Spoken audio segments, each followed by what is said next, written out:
1857 के रिवॉल्ट के बाद अंग्रेज़ों के सामने एक बड़ी कश्मकश थी।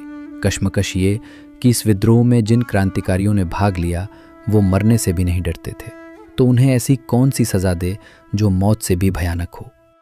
काफ़ी सोचने के बाद अंग्रेज़ों के दिमाग में एक आइडिया आता है, और ये आइडिया था सेल्यूलर जेल, यानी काला पानी। एक जेल जिसमें चींटियाँ आटा नहीं बल्कि इंसान का मांस खाती थीं। 19वीं सदी में अंग्रेज़ इस जेल में कुल 80,000 कैदी लेकर गए, जिनमें से सिर्फ 30,000 ही वापस जिंदा लौट सके।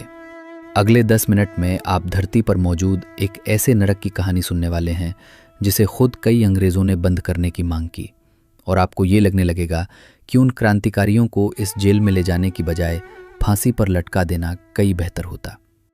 1857 की क्रांति वो तूफान था जिसमें अगर थोड़ी और एकता होती और ये कुछ समय और लंबा चल जाता तो अंग्रेज़ी हुकूमत का भारत से सफाया हो जाता। ये बात अंग्रेज़ों को भी पता थी, इसलिए इस विद्रोह के दौरान जिन क्रांतिकारियों को अंग्रेज़ कैद करने में सफल रहे, उन्हें वो भारत में रखने का रिस्क नहीं ले सकते थे। इसके लिए उन्हें एक ऐसी ज़मीन की तलाश थी जो भारत से हज़ारों किलोमीटर दूर हो। अंग्रेज़ों की ये तलाश पूरी हुई। मेनलैंड इंडिया से लगभग 1300 किलोमीटर दूर सुदूर समुद्र में अंडमान एंड निकोबार आइलैंड्स की राजधानी पोर्ट ब्लेयर पर 10 मार्च 1858 को लगभग 1000 क्रांतिकारियों को एक जहाज में बैठाकर अंडमान एंड निकोबार की तरफ भेजा गया। कई दिनों के सफ़र के बाद जब ये लोग उस आइलैंड पर पहुंचे तो वहां पर उनके सामने घने जंगल और जंगली जानवर थे। जहाज से उतरते ही सबसे पहले इन लोगों को जंगल काटने के काम पर लगाया गया। फिर इन कैदियों ने अंग्रेज़ों के रहने के लिए कमरे बनाए। इस काम के दौरान कई बार इन कैदियों को सांप और बिच्छू काट लेते, जिसका इलाज सिर्फ मौत थी। वहां इन लोगों के सर पर छत तक नहीं थी। ये खुले में ज़मीन पर सोते थे, जहां कदम कदम पर मलेरिया और प्लेग जैसी बीमारियां थीं, जिनसे ये कैदी बेमौत मरते थे। आने वाले कुछ सालों में यहाँ कैदियों की संख्या इतनी बढ़ गई कि अंग्रेज़ों को एक प्रॉपर जेल बनाने की ज़रूरत महसूस हुई। साल 1896 में ये काम शुरू हुआ। सबसे पहले एक बड़ी 4 दीवारी बनाई गई, जिसके बीच में एक बड़ा टावर बनाया गया। जेल का निर्माण कार्य कैदियों के कंधों पर ही था। मुख्य इमारत के कंस्ट्रक्शन में बर्मा से लाई गई लाल ईंटों का इस्तेमाल हुआ। 1906 में बनकर तैयार हुई ये जेल 7 इमारतों में बटी हुई थी। जेल की मुख्य इमारत के अंदर इमरजेंसी के लिए एक बड़ी घंटी लगाई गई। कैदी एक दूसरे के साथ संपर्क न कर सके, इसलिए इन 7 इमारतों में तकरीबन 700 बैरक बनाए गए। कोठारियां इतनी छोटी थी कि एक इंसान ठीक से हाथ पैर भी नहीं फैल सकता था। वो कमरे नहीं, ईंटों से बने ताबूत थे। इस जेल को धरती पर बना हुआ नरक क्यों कहा जाता था, इसके पीछे वजह थी इसकी बनावट और यहाँ पर रहने वाले अंग्रेज अधिकारी जो जल्लाद थे। जेल में रहने वाले प्रत्येक कैदी को कोल्हू के बैल की तरह हर रोज नारियल का तेल निकालना पड़ता था, और जो कैदी ये काम नहीं कर पाता उसका शरीर कोड़ों से छिल दिया जाता। नारियल से तेल निकालने के अलावा इन कैदियों से रस्सी बनवाना, कपड़े सिलवाना और चक्की से आटा पिसाई जैसे काम करवाए जाते। अगर कोई कैदी काम ठीक से नहीं कर पाता तो उसे हथकड़ी से बांधकर एक दीवार के सहारे खड़ा कर दिया जाता, जहां वो कई दिनों तक बैठ नहीं सकता था और न उसे खाने पीने के लिए कुछ मिलता। जेल में सैकड़ों सिक्योरिटी गार्ड थे।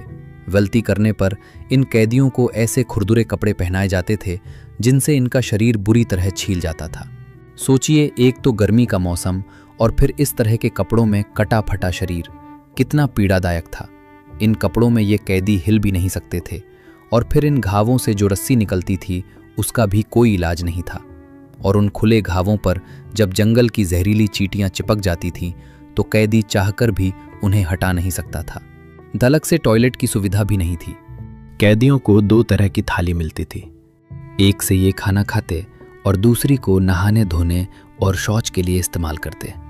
रात के समय इन लोगों को बिना बिस्तर नीचे ज़मीन पर सोना पड़ता था। कई कैदी इन सजाओं से तंग आकर भागने की कोशिश भी करते थे, लेकिन लगभग सभी पकड़े जाते। पकड़े जाने पर इन्हें तड़पा तड़पा कर मारा जाता। इन सब के बाद भी अगर कोई कैदी भागने की कोशिश करता तो पहले तो वो वहां से निकल ही नहीं सकता था, क्योंकि जेल के चारों तरफ बस घने जंगल ही जंगल थे, जहां पर जंगली जानवर उन्हें नोच नोच कर खा जाते। और दूसरी बात यह कि यहाँ से कोई कैदी भागना भी नहीं चाहता था। क्योंकि इस वक्त तक अंग्रेज इन कैदियों की जिंदगी इस कदर नरक बना चुके थे कि अब उनमें जिंदा रहने की इच्छा ही खत्म हो चुकी थी। मार्च 1868 की बात है। जेल में 238 कैदियों ने अपना एक गुट बनाया और जेल से भाग गए। लेकिन जेल से निकलते ही इनमें से कईयों को आदिवासियों ने मार दिया। कुछ ने वापस पकड़े जाने के डर से खुदकुशी कर ली और बाकी वापस पकड़े गए, जिसके बाद जेल अधीक्षक जेम्स वॉलकर ने 87 कैदियों को फांसी पर लटका दिया। फरवरी 1872 में वायसराय लॉर्ड मेयो जब अंडमान की यात्रा पर थे, तब इसी जेल में एक शेर कैद था, शेर अली अरीदी। एक शेर जिसने पिंजरे में रहकर भी शिकारी का शिकार कर दिया। वो कैदी जिसने भारत के सबसे पावरफुल आदमी वायसराय लॉर्ड मेयो को जेल के अंदर ही मौत के घाट उतार दिया, जिसके बाद ये जेल और मशहूर हो गई। शेर अली को फांसी हुई। साल 1872 में यहां से 2 कैदी भागने में सफल रहे। इन दोनों ने जंगल से लकड़ी काटी और एक नाव बनाकर कोलकाता की तरफ भाग गए। लेकिन ये उनकी बदकिस्मती थी कि बीच रास्ते में उन्हें एक अंग्रेज जहाज मिल गया और दोनों वापस पकड़े गए। 1857 के मशहूर क्रांतिकारी और उर्दू के प्रसिद्ध शायर अल्लामा फजले हक खैराबादी भी इस जेल में कैदी थे। खैराबादी इस जेल के बारे में लिखते हैं कि हर कोठरी में कच्चा छप्पर था जो दुख और बीमारियों से भरा हुआ था। कोठरी की छत हर वक्त टपकती रहती थी, हवा पथरी से भरी थी और बीमारी का खजाना थी। बीमारी सस्ती थी और दवा महंगी थी। बीमारियों की तो कोई गिनती ही नहीं थी। चारों ओर खुजली और कुबा फैली थी। घाव भरने के लिए कोई इलाज नहीं थी। दुखी आदमी को दिलासा देने वाला कोई नहीं था, ना ही बीमार व्यक्ति पर दया थी। दुनिया की कोई भी मुसीबत यहाँ के दुखों की तुलना में कुछ नहीं थी। यहाँ साधारण बीमारी भी खतरनाक है। बुखार मौत का संदेश है और मस्तिष्क की सूजन का मतलब तो मौत है। यहाँ कई तरह की बीमारियां हैं जिनका किताबों में नाम तक नहीं है। जब कोई रोगी मर जाता है तो साफ सफाई करने वाले शैतान लाश को उसके एक पैर से घसीटता हुआ बिना नहलाए कफन के उसके सारे कपड़े उतार के एक ढेर के नीचे दफना देता है। न उसके लिए कब्र खोदी जाती है और ना ही मृतक के लिए नमाज अदा की जाती है। अंततः 1861 में 65 साल की उम्र में खैराबादी भी इन्हीं दुखों के साथ दुनिया से विदा हो गए। 1908 में चंदन नगर में कमिश्नर के घर बम फेंकने वाले इंदु भूषण रॉय को भी इसी जेल में रखा गया था। जब से वे इस जेल में गए थे तब से उन्हें हर रोज अपमानित किया जाता था, जिससे आखिरकार वे इतने टूट गए कि उन्होंने माफी मांगने के बजाय अपने कुर्ते से फांसी लगा ली। इंदु भूषण की तरह इस जेल में हर रोज कई कैदी खुदकुशी करते थे। कई बार इन सब से परेशान होकर कैदियों ने भूख हड़ताल भी की, लेकिन अंग्रेज इतने जालिम थे कि वे जबरदस्ती इन कैदियों के मुंह पकड़कर उसमें एक नली के जरिए खाना डाल देते, और ये खाना तब तक डाला जाता जब तक कि कैदी मर न जाए, ताकि डर के मारे अगली बार कोई और कैदी भूख हड़ताल न कर सके। काला पानी का ये यातना आत्मा शिविर साल 1942 तक चला। फिर सेकेंड वर्ल्ड वॉर के दौरान 1942 में अंडमान और निकोबार द्वीप पर जापान का कब्जा हो जाता है, और फिर तो अंग्रेज़ों के खुद के पैर भारत से उखड़ने लगे। इसलिए 1945 में ये जेल हमेशा हमेशा के लिए बंद हो गई। अंग्रेज़ इस जेल में कुल 80,000 कैदी लेकर गए, जिनमें से 50,000 कभी वापस नहीं लौट पाए।